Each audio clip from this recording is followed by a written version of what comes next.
भिंडी की उन्नतशील खेती। जब हम भिंडी की खेती करते हैं तो कई प्रकार की समस्याएं आती हैं, जैसे फंगस और कीटों के प्रकोप के कारण उत्पादन काफ़ी ज़्यादा प्रभावित होता है। तो समय रहते हमको कीटों का प्रबंध करना बहुत ही ज़रूरी होता है। तो कौन सी कीटनाशक दवाइयों का छिड़काव करना चाहिए जो कि सस्ते भी हों, बढ़िया काम भी कर जाएं एवं भिंडी का सफलतापूर्वक उत्पादन निकालने के लिए हमको कब कौन सी खाद और दवाई का छिड़काव करना चाहिए, कब कौन सी ऑर्गेनिक खाद का प्रयोग करना चाहिए, पौधे से पौधे की दूरी हमको किस प्रकार रखनी है, कौन सी उन्नतशील किस्में हैं जो कि हाइब्रिड हों, उत्पादन अच्छा देने वाली कौन सी हाइब्रिड वैरायटी हैं, इनका भी हम डिस्कशन इस वीडियो के माध्यम से करने वाले हैं। कितना हमको दूरी रखनी है, क्योंकि दूरी भी काफ़ी ज़्यादा डिपेंड करती है अनुकूल समय के ऊपर। बात करेंगे खेत की तैयारी किस प्रकार की जाती है और साथ में उत्पादन कितना निकलता है। एकदम जब हम पौधे को हरा भरा यदि रख पाते हैं, फ्लावरिंग सेट करने के लिए प्रॉपर जो दवाइयाँ खादों का प्रयोग करते हैं, तो यकीनन उत्पादन भी काफ़ी अच्छा होगा, काफ़ी शानदार तरीके से शाइनिंग फल आने वाले हैं। तो तमाम प्रकार की समस्याएं जो आती हैं, कितनी हमको सिंचाई करनी चाहिए, कितनी लागत लगती है, कितना हमको लाभ मिल सकता है, 1 एकड़ भूमि किस प्रकार की होनी चाहिए, तो तमाम प्रकार के जो आपके सवाल हैं इस वीडियो के माध्यम से सरल शब्दों में मिलने वाले हैं। तो ये है एकदम न्यू वीडियो, भिंडी की उन्नत सफल वैज्ञानिक खेती की A to Z संपूर्ण जानकारी शेयर करने वाले हैं। यदि आप चैनल पर पहली बार आए हैं तो चैनल को सब्सक्राइब भी कर लीजिए। नमस्कार, आप देख रहे हैं भारतीय कृषि network advance agriculture YouTube channel. मैं हूं आपका होस्ट एंड दोस्त शिव कुमार। चलिए भाई शुरू करते हैं। सबसे पहले बात करते हैं अनुकूल समय।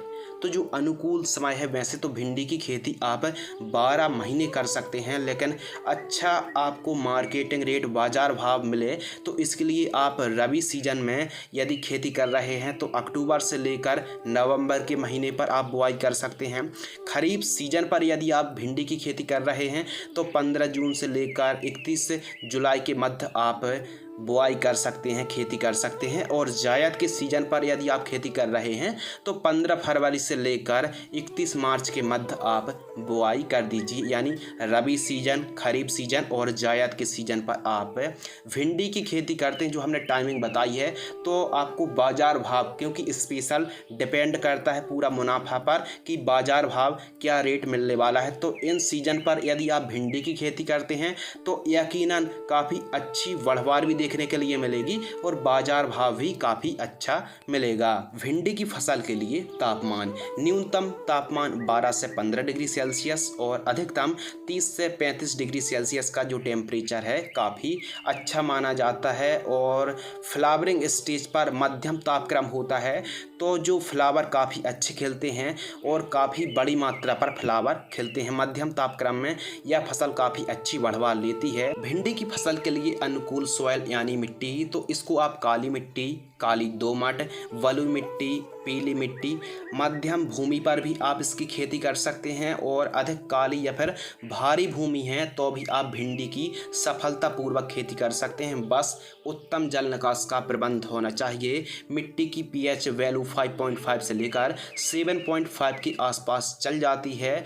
और यदि बरसात हो जाती है तो खेत पर बरसात का पानी ठहरना नहीं चाहिए, एकदम उत्तम जल निकास का प्रबंध होना चाहिए। और उर्वरक क्षमता काफ़ी अच्छी होती है, तो आप ऐसी भूमि पर खेती कर सकते हैं भिंडी की। अगले विषय के ऊपर बात करते हैं खेत की तैयारी। यदि आप ओकरा भिंडी की खेती कर रहे हैं तो खेत की तैयारी किस प्रकार करना है। सर्वप्रथम मीडियम गहराई में चलने वाले जैसे कल्टीवेटर है, दगफेट है या फिर तोता हल से आपको पहली और दूसरी आपको प्लोविंग कराना है, जुताई कराना है। उसके बाद 2 ट्राली एकदम देसी पकी हुई गोबर की खाद पूरे खेत में बिखेर दीजिए। अब जिन किसान भाइयों के पास गोबर की खाद उपलब्ध नहीं है तो वे किसान भाई गोबर की खाद की जगह सिंगल सुपर फास्फेट यानी SSP उर्वरक खाद 2 बैग प्रति एकड़ की दर से, जो पाउडर फॉर्म वाली SSP आती है, उसको आप बिखेर कर एकदम मिट्टी को भुरभुरी करा लीजिए। रोटावेटर से खेत को एकदम समतल करा लीजिए। मिट्टी जितनी अच्छी भुरभुरी होगी उतनी ही अच्छी हमारी फसल एकदम तैयार हो जाएगी। अगले टॉपिक के ऊपर बात कर लेते हैं जो कि काफ़ी ज़्यादा इम्पोर्टेंट है, महत्वपूर्ण है और हर किसान भाइयों को यह टॉपिक की आवश्यकता थी। उन्नतशील किस्में। तो इस वीडियो के माध्यम से हम भारत में सर्वाधिक उत्पादन देने वाली जो वैरायटी हैं, इन वैरायटी को आप किसी भी सीजन पर लगा सकते हैं और कहीं पर भी लगा सकते हैं। काफ़ी अच्छी उपज देने वाली यह वैरायटी हैं। तो चलिए बतलाते हैं। एडवांटा गोल्डन सीड्स की राधिका आती है। ये काफ़ी बढ़िया वैरायटी है और किसानों की पसंद भी बनी हुई है। इसके अलावा नंबर 2 नामधारी की NS 862 वैरायटी आती है। VNR की ओकरा सुपर ग्रीन आती है। सिंजेंटा कंपनी की एक वैरायटी आती है OH 102। इसके अलावा एडवांटा गोल्डन सीड्स की ही 90 भी आती है, ये भी काफ़ी अच्छी है। श्री राम की झिलमिल F1 वैरायटी को आप लगा सकते हैं, लेकिन काफ़ी अच्छे से जो उत्पादन हमको मिलता आ रहा है वो एडवांटा गोल्डन सीड्स की राधिका है। काफ़ी टाइम से इस वैरायटी को हम लगाते आ रहे हैं और काफ़ी अच्छी इसकी ईल्ड प्राप्त होती है। तो इन वैरायटी का आप चुनाव कर सकते हैं। लेकिन इस वीडियो पर हमने आपको जो 5-6 वैरायटी के नाम बताए हैं, इन वैरायटी का उत्पादन अन्य वैरायटी की तुलना पर काफ़ी अच्छा है और काफ़ी ज़्यादा भी है। अगले विषय के ऊपर बात करते हैं डिस्टेंस। तो हमको दूरी कितनी रखनी चाहिए? तो कतार से कतार की दूरी हमको रखनी है 40 से 45 सेंटीमीटर और पौधे से पौधे की हमको दूरी रखनी है 15 से 20 सेंटीमीटर की दूरी पर हम बुआई कर सकते हैं। प्रति एकड़ सीड्स की रिक्वायरमेंट, यदि आप 1 एकड़ पर भिंडी की खेती करने जा रहे हैं तो 3 किलोग्राम से लेकर 4 किलोग्राम सीड्स की आवश्यकता पड़ने वाली है। यदि आप डिस्टेंस को कम और ज़्यादा करते हैं तो क्वांटिटी सीड्स की कम और ज़्यादा भी हो सकती है। यदि आप भिंडी की खेती वेट विधि से कर रहे हैं तो वेट किस प्रकार तैयार करना चाहिए, आइए समझते हैं। एक वेट पर आपको डबल लाइन पर बुआई करनी है और वेट की चौड़ाई आपको 3 फीट रखनी है। वेट से वेट की दूरी 3 फीट रखनी है और वेट की ऊंचाई आप 1 फीट रख सकते हैं। एवं बात कर लेते हैं ड्रिप एरीगेशन। तो आप एक वेट पर एक लाइन ही ड्रिप को बिछाइए। 16 mm इनलाइन ड्रिप काफ़ी बढ़िया रहती है ओकरा यानी भिंडी क्रॉप्स के लिए। इसके अलावा यदि आप मल्चिंग पेपर लगा रहे हैं तो 25 माइक्रोन का मल्चिंग पेपर आप लगा सकते हैं। अगले टॉपिक के ऊपर बात करते हैं खरपतवार की रोकथाम यानी खरपतवार नियंत्रण। तो भिंडी की फसल पर कोई भी खरपतवार नाशक स्प्रे करने की आवश्यकता नहीं है। केवल भिंडी की क्रॉप्स पर आप 2 बार निराई गुड़ाई यदि करा देते हैं तो एकदम खरपतवार मुक्त फसल हो जाएगी। यदि आप इस पर कोई भी खरपतवार नाशक का स्प्रे करते हैं तो काफ़ी ज़्यादा नुकसान पहुंच सकता है और अच्छी बढ़वार और अच्छी उपज देखने के लिए नहीं मिल पाएगी। तो इसीलिए भिंडी की फसल पर हम आपको रेकमेंडेड कर रहे हैं कि मज़दूरों की हेल्प से, मज़दूरों की मदद से आप निराई गुड़ाई ज़रूर करें 2 बार। और भिंडी की फसल पर खरपतवार नहीं रहना चाहिए, इससे रस चूसक कीटों को बढ़ावा मिलता है और फसल कमज़ोर पड़ती है और साथ में कई प्रकार के जो वायरस हैं उनको भी बढ़ावा मिलता है। तो इसलिए खेत के चारों तरफ और भिंडी की फसल पर खरपतवार नहीं उगना चाहिए। साफ सफाई होना बहुत ही ज़रूरी होता है। अगले टॉपिक के ऊपर बात कर लेते हैं जो कि काफ़ी ज़्यादा इम्पोर्टेंट है और महत्वपूर्ण है। बेसल डोज यानी बुआई के समय हमको कौन कौन सी खादों का प्रयोग करना है, आइए समझते हैं। तो DAP di ammonium phosphate 50 kilogram, single super phosphate उर्वरक खाद 50 kilogram, MOP muriate of potash 30 kilogram और साथ में 2 से 3 ट्राली गोबर की खाद, इन सभी को मिक्स करके वेट के ऊपर आपको देना है ठीक तरीके से। यह बेसल डोज है जो कि आपको वेट तैयार करते समय, यदि आप वेट विधि से खेती कर रहे हैं तो आपको वेट के ऊपर इन कॉम्बिनेशन को यदि आप देते हैं तो काफ़ी अच्छी फसल बढ़वार लेगी। अगले टॉपिक के ऊपर बात करते हैं प्रथम तुड़ाई यानी फर्स्ट हार्वेस्टिंग। तो इस वीडियो पर हमने जो वैरायटी बताई हैं उनकी पहली तुड़ाई लगभग 45 से 50 दिन के आसपास की क्रॉप्स होती है। तो पहली तुड़ाई के लिए क्रॉप्स एकदम तैयार हो जाती है। अगले टॉपिक के ऊपर बात करते हैं स्प्रे शेड्यूल। और स्प्रे शेड्यूल समझने से पहले हम समझते हैं कि कौन कौन सी बीमारी, रोग, फंगस, डिजीज़ आते हैं। बढ़वार के लिए, कीटों की रोकथाम करने के लिए, फंगस की रोकथाम करने के लिए हमको क्या, कौन सी दवाई का कब स्प्रे करना चाहिए, तो आइए समझते हैं। सबसे पहले स्प्रे शेड्यूल में हम समझते हैं कि कौन कौन से प्रकार के कीट, फंगस, डिजीज़, बीमारी आती हैं। आइए समझते हैं।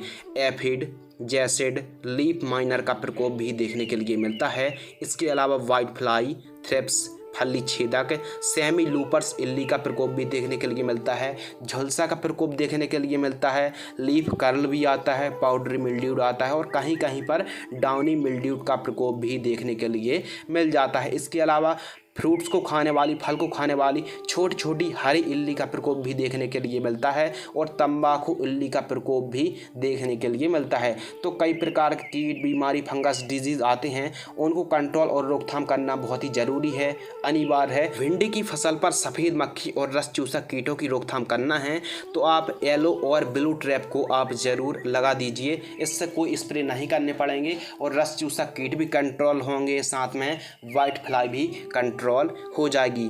आइए बात करते हैं स्प्रे शेड्यूल के बारे में। फर्स्ट स्प्रे, जब हमारी भिंडी की फसल बुआई से 20 से 25 दिन के आसपास की होती है तो यूपीएल कंपनी की लांसर गोल्ड इंसेक्टिसाइड 35 ग्राम लेना है, M45 फंगिसाइड 40 ग्राम लेना है, स्टिकर मिलाकर के 15 लीटर पानी में घोल करके छिड़काव कर देना है।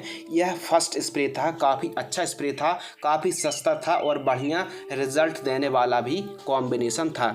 सेकंड स्प्रे, जब भिंडी की फसल बुआई से 35 से 40 दिन के आसपास की होती है तो वायर कंपनी की सोलेमन इंसेक्टिसाइड, जिसमें इमिडाक्लोप्रिड और बीटासाइक्लोथ्रिन का कॉम्बिनेशन है, 10 ml लेना है और इसके साथ सिंजेंटा कंपनी की क्वांटिस प्लांट ग्रोथ प्रमोटर, जो कि बढ़वार में काफ़ी ज़्यादा सहायक है, आपको लेना है 40 ml। स्टिकर मिलाकर यानी चिप को मिलाकर 15 लीटर पानी में घोल करके आपको छिड़काव कर देना है।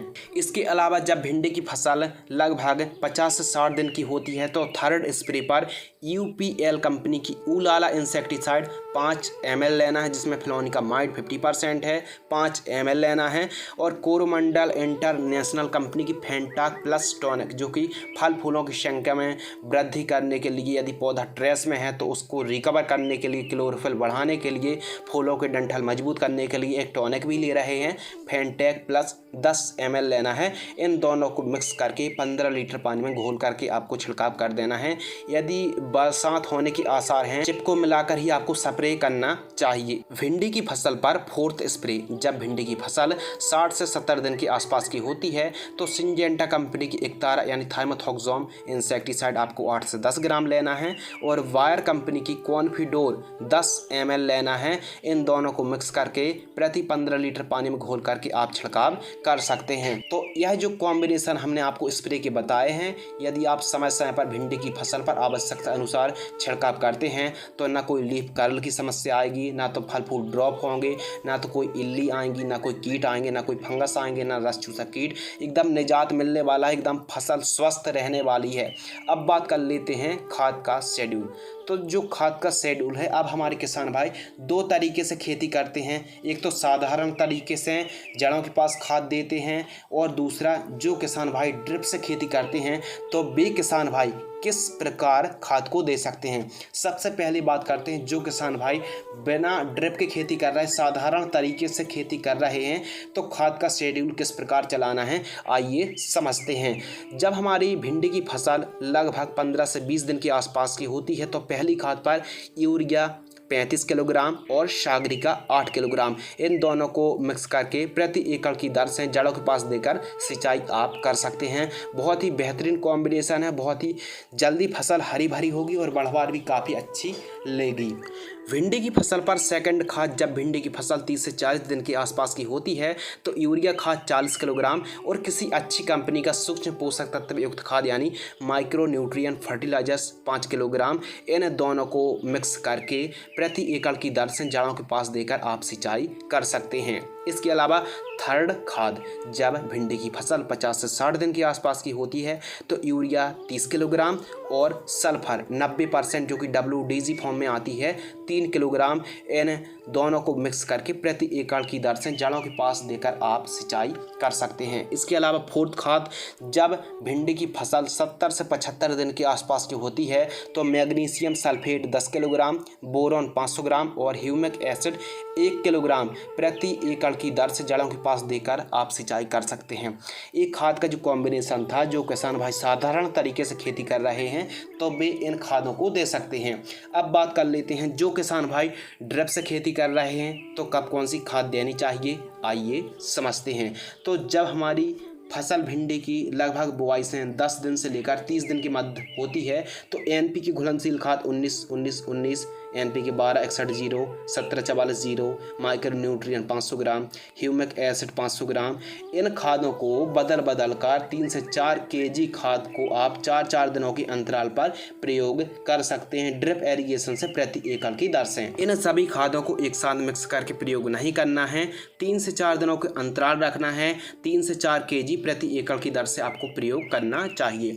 इसके अलावा सेकंड जो कॉम्बिनेशन है, जब हमारी भिंडी की फसल 30 दिन से लेकर 50 दिन के मध्य होती है तो आपको 4-4 दिनों के अंतराल पर ड्रिप से खाद चलानी है, प्रति एकड़ की दर से चलानी है, 3 से 4 kg देनी है। तो कौन कौन सी खाद दे सकते हैं आप? NPK घुलनशील खाद 0-52-34 एक दिन, फिर दूसरे दिन मतलब 3-4 दिन बाद NPK 13-40-13, कैल्शियम नाइट्रेट, बोरॉन 500 ग्राम, इसके अलावा मैग्नीशियम सल्फेट। इन खादों को बदल बदल कर 3 से 4 किलोग्राम प्रति एकड़ की दर से 4-4 दिनों के अंतराल पर आप छोड़ सकते हैं। भिंडी की फसल पर थर्ड कॉम्बिनेशन, तो आप ड्रिप से जब आपकी भिंडी की फसल 50 से 70 दिन की मध्य होती है तो आप इन खादों का प्रयोग कर सकते हैं, जैसे NPK घुलनशील खाद वाटर सेल्युबल फर्टिलाइजर्स हैं 0050, 13-0-45, ferrous sulphate, micro nutrient fertilisers, zinc sulphate अकेले ही यूज करना है। तो इन खादों को आप बदल बदल कर 3-4 किलोग्राम प्रति एकड़ 4-4 दिनों के अंतराल पर आप ड्रिप से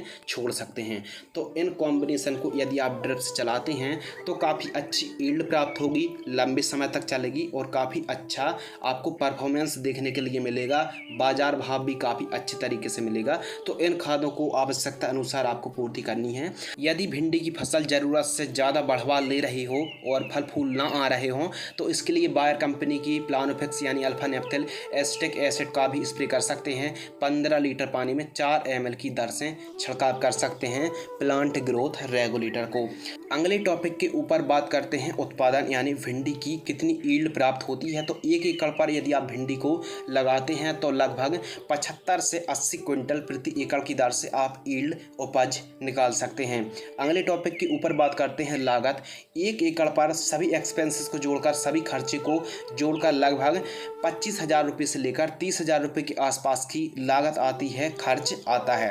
अब मुनाफा के ऊपर बात कर लेते हैं। तो मुनाफा हमारा डिपेंड करता है मार्केटिंग रेट पर। अब मार्केटिंग रेट फ्लेक्सिबल रहता है, कभी 10 रुपये kg, कभी 15, कभी 20, 25, 30, यदि जो हमने टाइमिंग बताया है उस टाइम पर भिंडी की खेती करते हैं तो बाजार भाव काफ़ी ऊपर रहते हैं, 25-30 का रेट मिल जाता है। यदि हम 1 एकड़ पर 70 क्विंटल उत्पादन भी मान लेते हैं और 15 रुपये kg का रेट भी बाजार भाव मान लेते हैं तो लगभग 1 लाख रुपए के आसपास हम बड़े ही आसान तरीके से कमाई कर सकते हैं। 1 लाख रुपए हम बचा सकते हैं। अब लागत यदि हम काट देते हैं 30,000 रुपये तो जो हमारा नेट प्रॉफिट है लगभग 70-75 हज़ार रुपये के आसपास हम 1 एकड़ से कमाई कर सकते हैं। तो बड़े लेवल पर 5-10 एकड़ पर यदि आप भिंडी की खेती करते हैं तो यकीनन आपको काफ़ी अच्छा मुनाफा मिल सकता है भिंडी की फसल से। अब बात कर लेते हैं लाइफ साइकिल, कितने महीने की फसल है।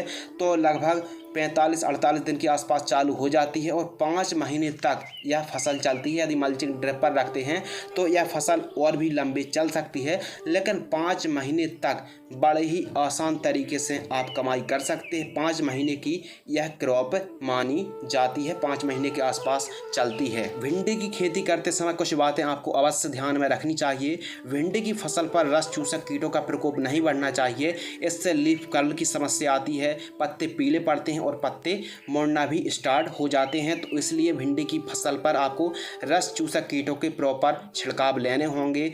स्टार्टिंग के दिनों पर आप इमीडा क्लोरपेड है, नीम ऑयल है, फिश ऑयल का भी स्प्रे लगाएं, स्प्रे करते रहें और फेरोमोन ट्रैप को भी आप ज़रूर लगा लीजिए। तो इस प्रकार यदि आप भिंडी की खेती करते हैं तो कम लागत पर आपको अच्छा उत्पादन भी मिलेगा और काफ़ी अच्छी ईल्ड प्राप्त होगी, फसल भी काफ़ी हरी भरी रहेगी और ठीक तरीके से बढ़वा आकार लेगी। इस वीडियो को देखकर आप भिंडी की क्रॉप से सफलतापूर्वक उत्पादन निकाल सकते हैं, ज़्यादा से ज़्यादा आप कमाई कर सकते हैं, हम यही कामना करते हैं। इस वीडियो को देखने के बाद यदि आपके मन में कोई सवाल या सुझाव फिर भी उठ रहे हैं तो आप कमेंट सेक्शन में अपने सवाल या सुझाव लिख के भेज सकते हैं। तो आप देख रहे थे एडवांस एग्रीकल्चर यूट्यूब चैनल। यदि इसी प्रकार आप कृषि कार्य से जुड़ी जानकारी पाना चाहते हैं तो चैनल को सब्सक्राइब भी कर लीजिए। मिलते हैं इसी प्रकार नई नॉलेजेबल और इंटरेस्टिंग महत्वपूर्ण जानकारी के साथ। तब तक के लिए धन्यवाद, नमस्कार, जय हिंद, वंदे मातरम।